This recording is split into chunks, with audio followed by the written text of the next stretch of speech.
एक राम प्रसाद जी नाम के भक्त हुए हैं जयपुर में। राम प्रसाद जी का नाम आप लोगों ने सुना हो शायद। जयपुर के बड़े अच्छे भक्त हुए हैं।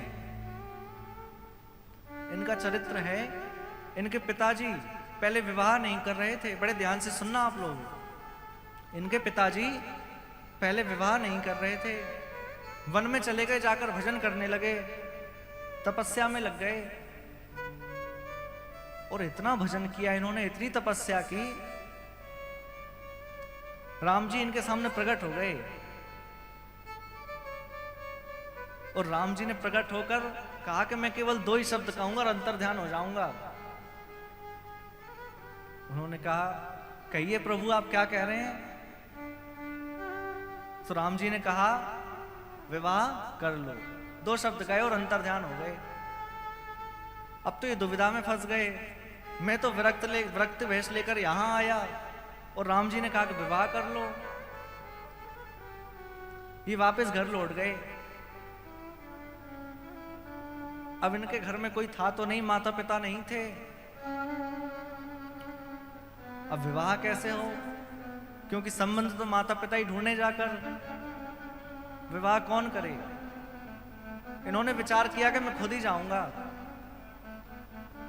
ये खुद जाने लगे। कभी किसी के घर जाते, वहां जाकर पूछते, क्या आपके घर कन्या है। तो सामने वाले कहते हैं, हाँ हमारे यहाँ कन्या है। तो ये पूछते, क्या आप उसका विवाह करना चाहते हैं। तो वो कहते हैं, हाँ करना चाहते हैं, आपकी नजर में हो कोई तो बताएं। तो ये कहते, हम कैसे हैं, खुद के लिए ही जाते हैं हर जगह। पूछते, हमसे नहीं कर सकते हैं क्या। कोई कहते हैं, अरे आप तो विरक्त हो गए थे, आप तो वन में चले गए थे भजन करने, आपका कोई ठिकाना नहीं है, कब विवाह के बाद फिर चले जाए भजन करने, आपसे नहीं करेंगे हम।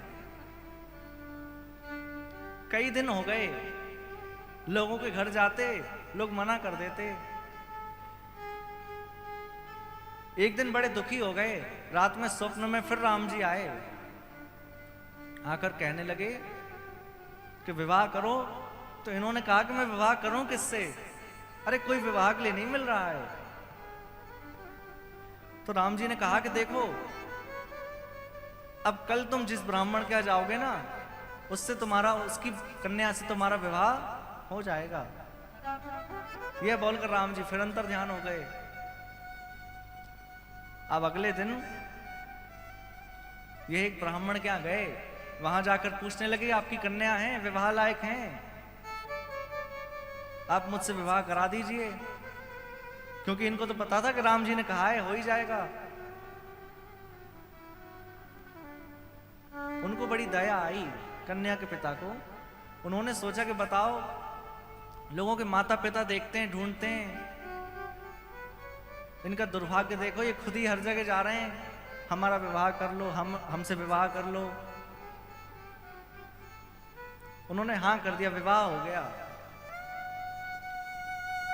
और विवाह होने के बाद इनका एक बालक हुआ, जिसका नाम रखा राम प्रसाद। क्योंकि राम जी की कृपा से हुआ था ना, राम जी की आज्ञा से हुआ था, इसलिए नाम रख दिया राम प्रसाद। जयपुर में रहते हैं। तो जयपुर में गोविंद देव जी विराजमान हैं।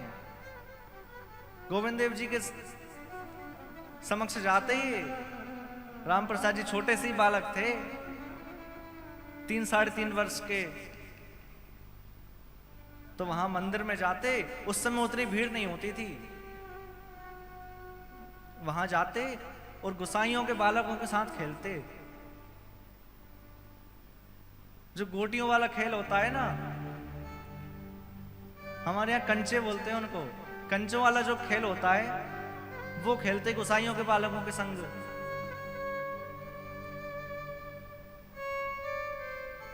अब नित्य खेलते और देखते कि अंदर ये बालक कौन है अंदर। उनको ये नहीं पता कि ये भगवान है। उन्होंने सोचा कि 2 ये बालक खेल रहे हैं, इन्हीं के भाई होंगे।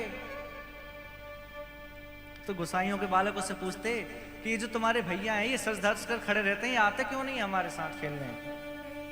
अरे इनको भी बुला लाया करो, ये भी हमारे साथ खेल लें, ये क्यों नहीं आते हैं?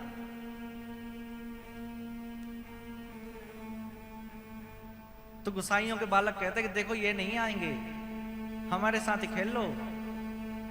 तो राम प्रसाद जी उनके साथ खेलते, पर नित्य अंदर देखते और कहते कि ये सजा धजा खड़ा रहता है, अंदर आता नहीं है। उनको ये नहीं पता कि ये भगवान है। नित्य प्रति जाते राम प्रसाद जी और गोस्वामियों के बालकों के संग खेलते, और नित्य यही भावना रहती कि ये भी मेरे साथ आए, खेल खेल रहे।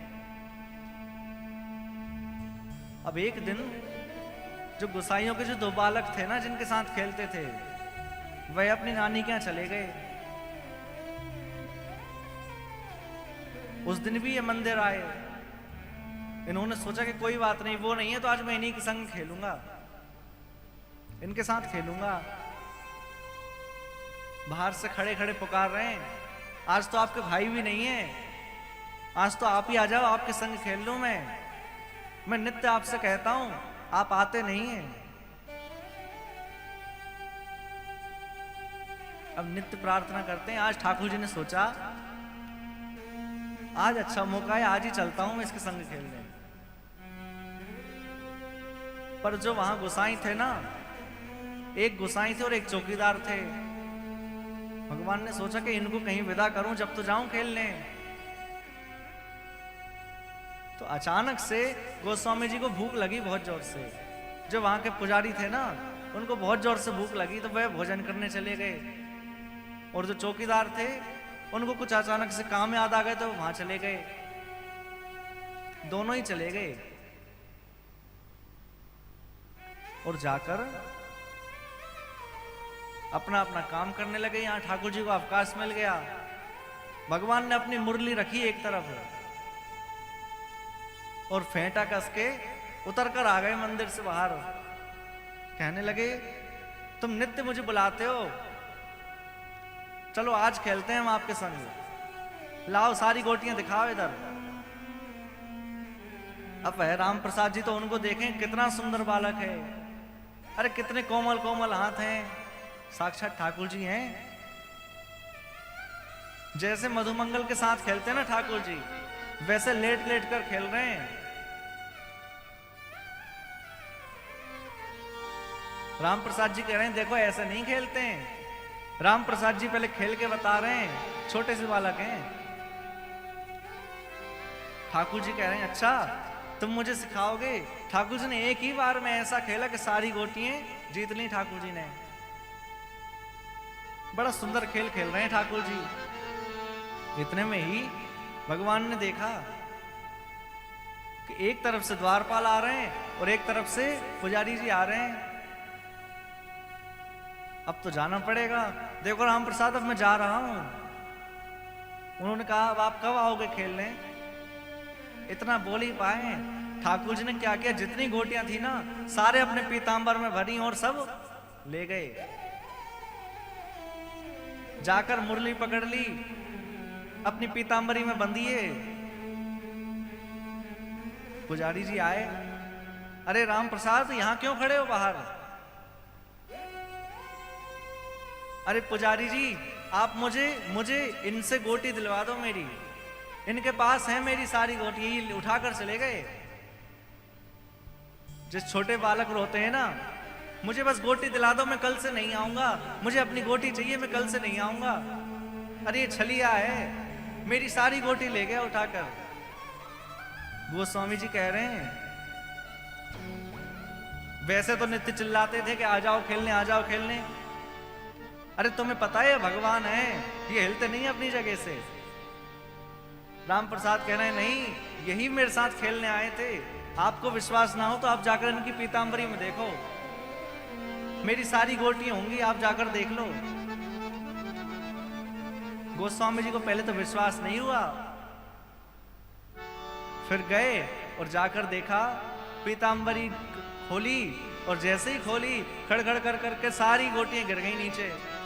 समझ गए और कहने लगे, अरे राम प्रसाद, ये सब तुम्हारी हैं, ये कहां से आई?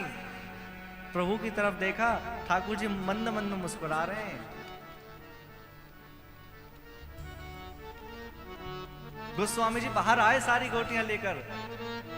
राम प्रसाद कह रहे हैं, मैं कल से नहीं आऊंगा, बस मुझे अपनी गोटी दे दो, मैं जा रहा हूं। अरे एक दिन क्या इनको खेलने के लिए बुला लिया, अब कल से आऊंगा ही नहीं। गोस्वामी जी की आंखें अश्रु से भर गईं। अरे राम प्रसाद, आज तक ठाकुर जी ने हमारे साथ कभी कोई लीला नहीं की, तुम्हारे साथ ठाकुर जी खेल खेलने आ गए। राम प्रसाद कह रहे हैं, कल से नहीं आऊंगा मैं। गोस्वामी जी कह रहे हैं, तुम नित्य आना, नित्य प्रति आना और नित्य ठाकुर जी के साथ खेल खेलना। अब उसके बाद गोस्वामी जी और वे जो चौकीदार थे ना, नित्य प्रति अपने किसी काम से चले जाते जानबूझकर कि मैं जाऊंगा जब ही ठाकुर जी आएंगे गेम खेलने, नित्य चले जाते। तो भगवान अपने भक्तों के साथ लीलाएं करते हैं।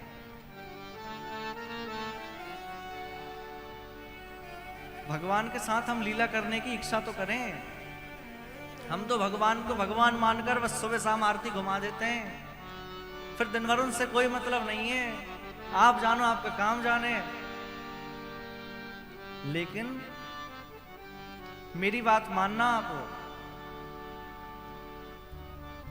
जब आप कहीं किसी काम से बाहर जाएं ना, तो ठाकुर जी से बोलकर जाएं, प्रभु भूख लगे तो कुछ खा लेना, जल की झाड़ी भर जाए, प्यास लगे तो पानी पी लेना, अपना ध्यान रखना। हम भी बोलकर तो जाते हैं, लेकिन ये बोलकर जाते हैं, मेरा ध्यान रखना। क्या बोलकर जाते हैं? हमारा ध्यान रखना, जिस काम के लिए जा रहे हैं अच्छा होना चाहिए। ये नहीं बोलकर जाते कि आप अपना ध्यान रखना। अरे भगवान से प्रार्थना करना सीखें। एक छोटा सा बालक था, नित्य प्रति अपने स्कूल जाता, रास्ते में एक मंदिर पड़ता, रुककर 10 मिनट हाथ जोड़कर खड़े हो जाता, तो पता नहीं क्या क्या प्रार्थना करके फिर चला जाता। छोटा सा 2.5-3 साल का बालक। वहां के पुजारी जी ने सोचा कि छोटा सा बालक है, इसको कौन सी प्रार्थना आती होगी, कौन सा श्लोक आता होगा, क्या क्या बोलता होगा ये। एक दिन पूछ लिया, छोटा सा बालक आया, फिर हाथ जोड़कर खड़ा हो गया, आंख बंद कर कर। पुजारी जी ने पूछा कि तुम ये बताओ कि तुम कौन सी प्रार्थना करते हो, कौन सी प्रेयर करते हो, भगवान के सामने खड़े रहते हो, क्या करते हो? तो उस बालक ने क्या कहा? उस बालक ने कहा कि देखो, मुझे कोई प्रेयर नहीं आती, कोई प्रार्थना नहीं आती। फिर मैं तो शुरू से लेके आखिरी तक पूरी ABCD सुना देता हूं भगवान को, पूरी ABCD। उन्होंने पूछा क्यों? उस बालक ने बड़ा सुंदर जवाब दिया कि देखो, जितनी भी प्रेयर, जितनी भी प्रार्थना बनी है, सब इन ABCD में से बनी है। अरे मुझे कोई प्रार्थना नहीं आती, मैं सोचता हूं कि भगवान, मैं तो आपको पूरा रॉ मटेरियल ला के दे रहा हूं, आपको जो अच्छी लगे आप बना लेना, मुझे कुछ नहीं आता।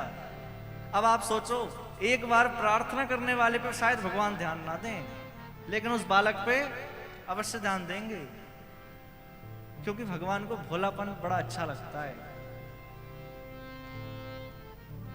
बहुत सारे भक्तों के चरित्र हैं।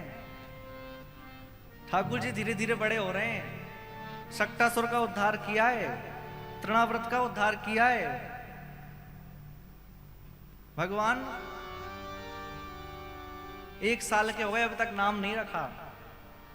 फिर गर्गाचार्य जी को बुलवाकर यशोदा मैया ने और नंद बाबा ने नामकरण करवाया है। बड़ा सुंदर नाम रखा है। पहले बलराम जी का नाम रखा गया, अयम ही रोहिणी पुत्रो रमयन् सुहृदयो गुणैः आख्यास्यते राम इति बलाधिक्यात् बलं विदुः। ये जो रोहिणी पुत्र है ना, इनका नाम राम रखता हूं, और इनमें बल की अधिकता होगी, इसलिए इनका एक नाम बलराम होगा। और जैसे ही बलराम कहा, आकाश से पुष्प वृष्टि होने लगी। श्री बलराम जी महाराज की। अब कन्हैया का नंबर आया। गर्गाचार्य जी कन्हैया को जैसे ही देखे साधना में चले गए, आंखें बंद हो गईं अपने आप। अब बहुत देर हो गई, दोनों मैया आपस में चर्चा कर रही हैं, अरे ये बाबा को क्या भयो है, ये बाबा आंखें क्यों नहीं खोल रहे हैं। बाबा को हिलाया, बाबा, बाबा सुने ही ना, क्योंकि बाबा तो समाधि में। दोनों मैयाओं को लगी कहीं ऐसा तो नहीं कि बाबा हमारे यहीं गोविंदाय नमो नमः। अरे बाबा को भी हमारे ही घर मिला था। और नेक जोर से बाबा बाबा चिल्लाया। बाबा ने आंख खोली, हाँ तो मैं इनका नामकरण करता हूं। ये अलग अलग युग में आते हैं, अलग अलग लीलाएं करते हैं, इनके अलग अलग नाम हैं। आंख बंद करके सोच रहे हैं क्या नाम रखूं। अपने नैनों में बसा लिया ठाकुर जी को, देखते जा रहे हैं मैं क्या नाम रखूं इनका। गर्गाचार्य जी ने आंखों में बसा लिया। बसा कर नैनन में, छिपा कर नैनन में, बसा कर नैनन में, छिपा कर नैनन, अपनी नैनों में बसा लिया। मने मोहन तुझे रिझाऊं, मनमोहन तुझे रिझाऊं, हो तो है नित नए लाड लड़ाऊं, तो है नित नए लाड लड़ाऊं। कैसे? बसा कर नैनन में, छिपा कर नैनन में, बसा कर नैनन में, छिपा कर नैनन में, ओ बसा कर नैनन में, छिपा कर नैनन में,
अब ठाकुर जी का नामकरण किया है।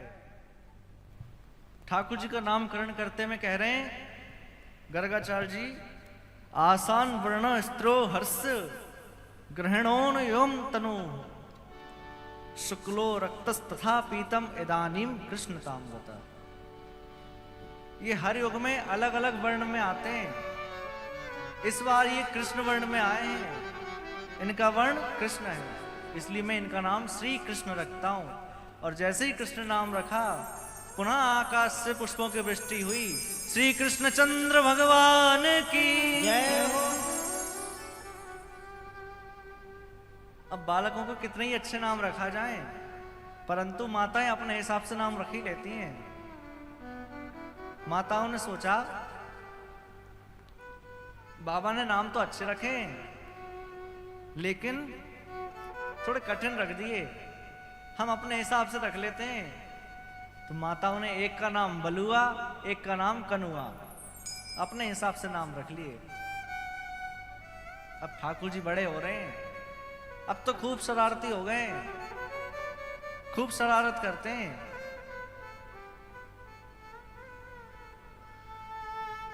एक बार ठाकुर जी अपने मित्रों के संग खेलने जा रहे थे। रास्ते में कोई मिला, उनसे कहने लगे, अरे भैया आप यहां घूम रहे हैं?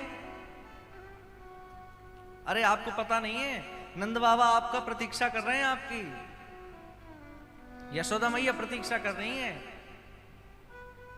ऐसे ही बोल दिया। उन्होंने कहा अच्छा, अभी जाकर देखते हैं। पहुंचे नंद महल नंद बाबा के पास, यशोदा मैया के पास। यशोदा मैया ने कही कैसे आना हुआ? तो कन्हैया ने कहा, उन ब्राह्मण ने कहा कि अरे आपकी लाला कन्हैया ने तो भेजा है हमें यहां पर। उसी ने कहा था कि नंद बाबा प्रतीक्षा कर रहे हैं। हर किसी को घर भेज देते हैं सड़क चलते ही। एक बार की बात है, श्री ठाकुर जी अपने सखाओं के संग मधुमंगल, तनसुखा, मनसुखा आदि सखाओं के संग बड़ा सुंदर खेल खेल रहे हैं। ठाकुर जी ने कहा देखो, हम एक खेल खेलते हैं, हम एक यज्ञ करेंगे। क्या करेंगे? हम एक यज्ञ करते हैं। कैसा यज्ञ?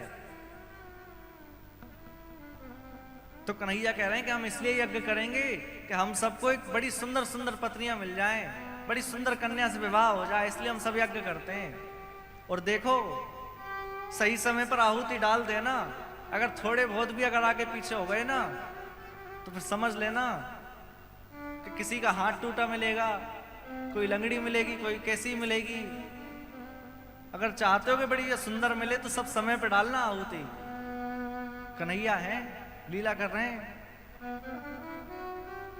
अब कोई सामग्री नहीं है, ना कोई हवन कुंड है, ना कोई अग्नि है। चारों तरफ सखा बैठ गए। 2 वर्ष के कन्हैया स्वयं आचार्य बन के बैठ गए और मंत्र बोल रहे हैं। मंत्र में क्या बोल रहे हैं? कुछ नहीं, ओम नमो स्वाहा, ओम नमो स्वाहा, कुछ भी बिना मतलब के मंत्र बना के स्वाहा करा रहे हैं। अरे देख मधुमंगल, अभी भी तू आगे पीछे डाल रहा है, ध्यान रखना, फिर लगड़ी पत्नी मिलेगी। फिर सही समय पर डालो। सबसे यज्ञ करा रहे हैं, पूर्णाहुति हो गई। अब सोचा कि यज्ञ के बाद तो ब्राह्मण भोजन होना चाहिए। संपूर्ण ब्रज में जितने ब्राह्मण हैं सबके यहां पहुंच गए और जाकर न्योता दे दिया, आज हमारे घर यज्ञ हुआ है, उसका ब्राह्मण भोजन है, आप सबको आमंत्रण है, आप सब पधारे भोजन के लिए। अब ब्रज में जितने ब्राह्मण हैं, जब भी नंद बाबा के यहां से न्योता आता है ना, उस दिन उनके यहां भोजन नहीं बनता। नंद बाबा तो बड़े जोर का भोजन बनवाएंगे। अरे इतना भोजन कराते हैं 2 दिन तक भूख ही नहीं लगती। उस दिन किसी के यहां भोजन नहीं बना। अब जैसे ही सायंकाल हुआ, नंद महल के द्वारे पर इतने सारे ब्राह्मणों की भीड़। यशोदा मैया ने देखा और कहने लगी, अरे ब्राह्मण देवता, आप सबन को जय श्री कृष्ण, आप सबन को प्रणाम, आप कैसे पधारे हैं? ब्राह्मणों ने कहा, अरे कैसे पधारे हैं? आपके यहीं से तो न्योता आया था, आपके यहाँ आज यज्ञ हुआ है। यशोदा मैया विचार में पड़ गई, कौन सा यज्ञ, कहां का न्योता, मैंने तो बुलाया नहीं, ये कहां से चले आए? इतने में ही उन ब्राह्मणों ने कहा कि देखो आपका लाला पहुंचा था, हम सबको न्योता देकर आया है।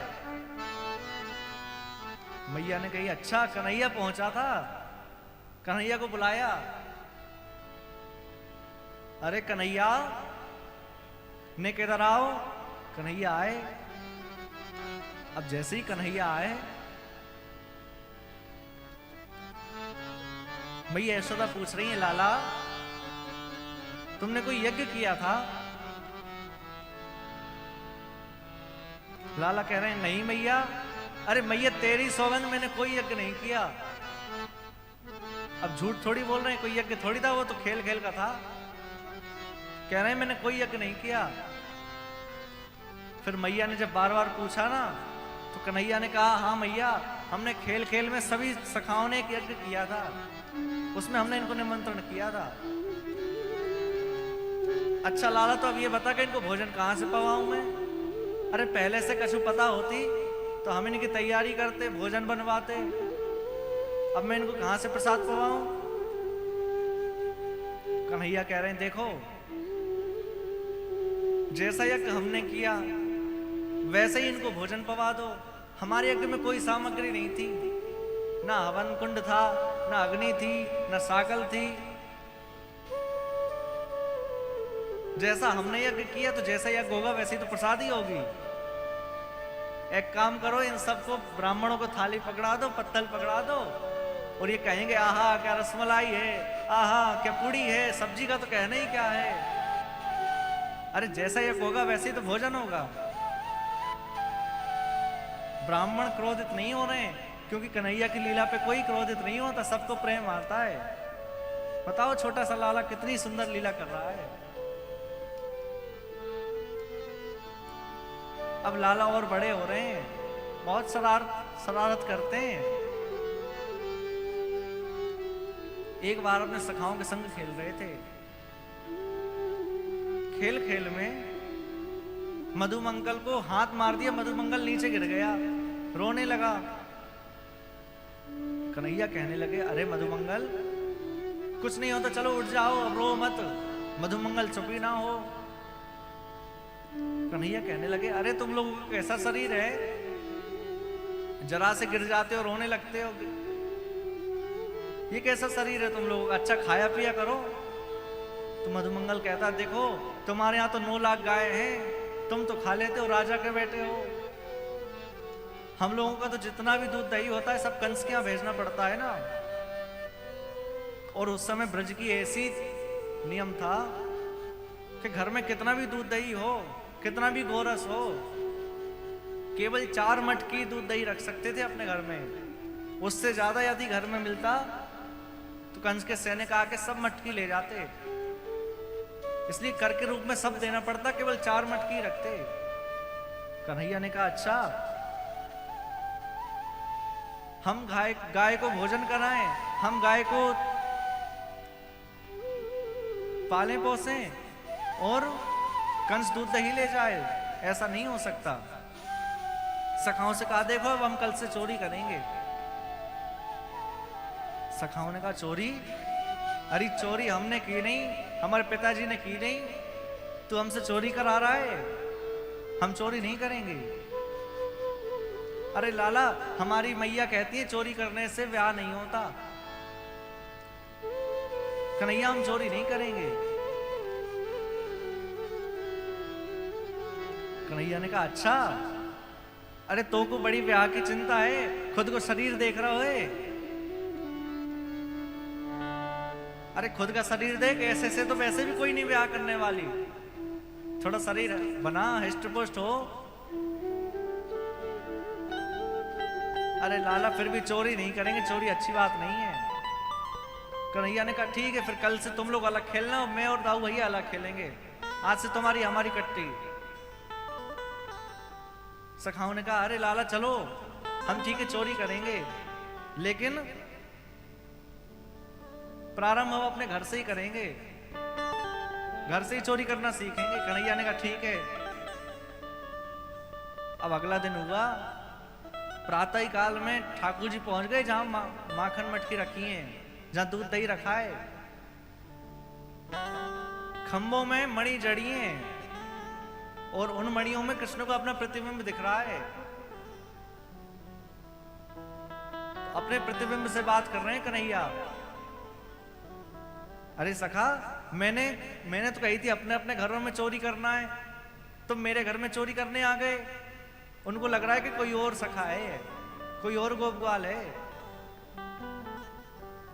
चलो अब चोरी करने आओ, जल्दी चले जाना, नहीं तो यहां से मैया आ जाएगी ना, तो मैया बहुत मारेगी।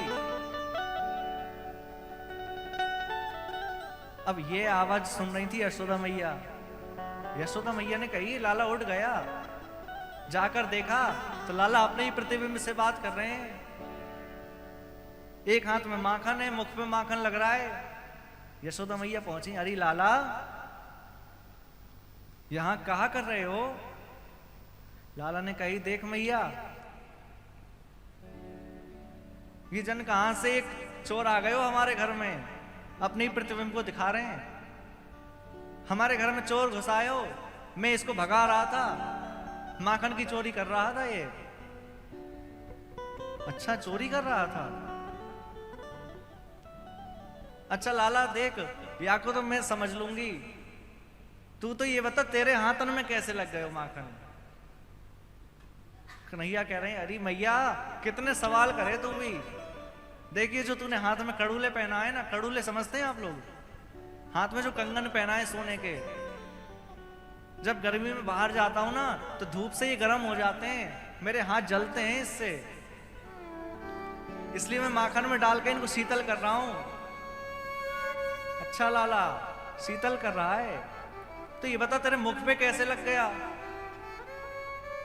अरे मैया जन कहां कहां से तेरे दिमाग में सवाल आवे। एक चींटी आई, हाथ पे चढ़ती चढ़ती चढ़ती चढ़ती यहां आ गई कंधे पे, और कंधे से मुख पे जाने लगी। तो वह चींटी को हटावे के टाइम मैंने ऐसे हाथ कियो, इसलिए यहां लग गया मुख में, मैंने खाया नहीं।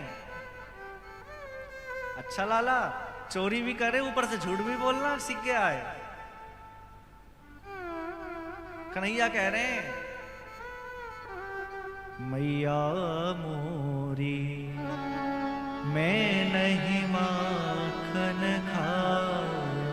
मैया मोरी मैं नहीं माखन खाओ। अरे मैया मोरी मैं नहीं माखन खाओ। मैया मोरी मैं नहीं माखन। और क्या कह रहे हैं कन्हैया? भोरे भयो गैयन के पाछे, भोर भयो गैयन के पाछे। भोरे भयो गैयन के पाछे। भोर भयो गैयन के। कन्हैया कह रहे हैं मधुवन मोहि पठायो। मधुवन मोहि पठायो। और अरे मैया तू ये बता मैं माखन की चोरी कैसे करूंगा? सुबह से शाम तक तो तेरी गैयाएं लेके जाऊं चरावे, मधुवन चला जाता हूं, चार पहर वंशी बट घट क्यों। चार प्रहर बंसी बट भट क्यों। सांझ परे घर आयो। मैया मोरी मैं नहीं माखन खाओ। मैया खायो। और क्या कह रहे हैं कन्हैया? मैं बालक भैयन को छोटो, मैं बालक बहियन को छोटो, मैं बालक भैयन को छोटो, मैं बालक बहियन को छोटो। मैं तो छोटा सा बालक हूँ और तुम इतने ऊपर छीके पे माट माट की रखती हो, तो मैं तो छोटा सा बालक हूँ। छीको के ही विधि पायो, छीको के ही विधि पायो, और ग्वाल बाल सब बैर परे हैं, बाल बाल सब बेर पड़े। ये जो ग्वाल बाल है ना, ये तो मुझसे बैर करके रखे, इसलिए बरबस मुख लपटायो, बरबस मुख लपटायो। मैया मैंने माखन नहीं खाया, मैया मोरी मैं नहीं माखन खायो, मैया मोरी मैं नहीं माखन। अरे मैया मैंने माखन नहीं खाया। अच्छा लाला, चोरी करे ऊपर से झूठ बोले। अब मेरी सौगंध खा, तू कभी माखन की चोरी नहीं करेगा। मैया मैं सौगंध तो खा लूंगा, लेकिन एक वचन मांगूंगा तुमसे। मैं सौगंध तो खा लूंगा, सो खाऊं पर घर ना जाऊं मैया, अब न करूं वो चोरी। सो खाऊं पर घर ना जाऊं मैया, अब न करूं। मैं चोरी नहीं करूंगा, सौ खा रहा हूं, लेकिन एक वचन चाहिए। पर सांची कहे तू कब लावेगी मों को दुल्हन गोरी, सांची कहे तू कब लावेगी मों को दुल्हन गोरी। मैं चोरी नहीं करूंगा, लेकिन मुझे दुल्हन ले आ, मेरा ब्याह करा दे। अब तो चोरी भूल गए, ब्याह के पीछे अड़ गए। मैया मुझे तो ब्याह करना है, मेरा मैया मेरो ब्याह करा दे। अरे मैया मेरो ब्याह करा दे। मैया ने कहा अच्छा, अरे ब्याह की ये दुल्हन की बात कौन बतावे तुमको? अरे मैया मेरा सखा है ना मधुमंगल, मुंह से कहवे, अरे लाला देख तू अपना ब्याह कर ले, नहीं तो तेरा बुढ़ापा आ जाएगा। अच्छा अभी 3 वर्ष को पूरा भयो ना है, मधुमंगल सिखा रहा है बुढ़ापा आ जाएगा। बुला के ला मधुमंगल को। अरे मैया मैं कछु नहीं जानू, तूने कही थी कि चोरी नहीं करेगा, लेकिन मैं वचन पूरा करूंगी। अच्छा लाला कैसी बहू चाहिए तो को? पता भी है बहू कहवे किसको है? यशोदा मैया पूछ रही हैं बहू किसको कहते हैं पता है? कन्हैया कह रहे हैं हाँ मुझे पता है, जैसे नंद बाबा की तू बहू है ऐसी मेरी बहू आ जाएगी। यशोदा कह रही है वाह, अरे ये तो हमसे ज्यादा पड़ गया 3 साल में। अच्छा कैसी बहू चाहिए? कन्हैया कह रहे हैं मुझे ज्यादा बड़ी बहू नहीं चाहिए, छोटी सी बहू ले आना, जाको मैं जेब में रख के गऊ चरावे चले जाऊं, गाय में जेब में रख के गाय चराने चले जाऊं, इतनी छोटी बहू ले आओ बस मुझे। मैया ने कहा अच्छा ठीक है बेटा लाऊंगी लाऊंगी कन्हैया, नेक सवर रख ले आऊंगी बहू तेरे काजे। बड़ी सुंदर लीला कर रहे हैं ठाकुर जी। अब ठाकुर जी ने सखाओं से कहा कि देखो भैया घर का मिशन तो हो गया फेल, अब चलो हम पड़ोस में चल के चोरी करेंगे। कभी किसी गोपी के घर, कभी किसी गोपी के घर, एक मंडली बना ली जिसका नाम रख लिया बाल गोपाल चोर विद्या प्रसारण मंडल। इस मंडल के 3 वर्ष के प्रेसिडेंट बन गए स्वयं कन्हैया, यही अध्यक्ष हैं। और ब्रज में जहां भी छोटे से बालक का जन्म होता है ना, पूरी मंडल जाता है उसको आशीर्वाद देने। और जाकर कन्हैया क्या कहते हैं, बस एक वर्ष की प्रतीक्षा और फिर हमारे मंडल में शामिल। सबको आशीर्वाद दे आते हैं जितने भी बालक ब्रज में होते हैं।